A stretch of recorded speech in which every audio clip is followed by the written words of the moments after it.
MIT technology review Pakistan के news studio में खुश आमदेद। मैं हूं आपका मेज़बान GM शाह।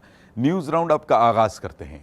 बुलेटिन के आगाज़ में आपको बताते हैं कि पंजाब IT बोर्ड और यूथ अफेयर्स, स्पोर्ट्स, आर्कियोलॉजी और टूरिज़म के मुश्तरका रोज़गार प्रोग्राम के नए मरहले के लिए दरखास्तों की वसूली 5 नवंबर तक जारी रहेगी। इस प्रोग्राम के तहत पंजाब के 21 अजला में कायम 27 रोज़गार सेंटर्स में बेरोज़गार ग्रेजुएट मुंतखब नौजवानों को 3.5 माह के अरसे के लिए फ्रीलांसिंग की मुफ्त तरबियत दी जाएगी ताकि वो घर बैठकर इंटरनेट से माकूल आमदनी कमा सकें।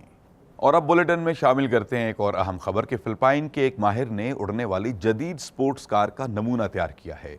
इसमें सिर्फ एक आदमी के बैठने की गुंजाइश रखी गई है और ये 16 मोटरों की मदद से 20 फुट की ऊंचाई पर 37 मील फी घंटा की रफ्तार से सफ़र कर सकती है। इसके साथ साथ ये बैटरी की मदद से तवानाई हासिल करती है, जबकि इसे रिमोट के जरिए कंट्रोल किया जाता है। इसको तैयार करने वाले माहिर का कहना है कि इसके जरिए 1 घंटे का सफ़र सिर्फ 5 मिनट्स में तय किया जा सकता है। इसको कॉन्सेप्टो मिलेनिया के नाम से मंसूब किया गया है। और अब बुलेटिन के आखिर में आपको बताते हैं कि गाड़ियां तैयार करने वाली मारूफ कंपनी टोयोटा ने सफाई करने वाला एक ऐसा रोबोट तैयार किया है जो कमरे की हर शय का ट्रैक रखता है।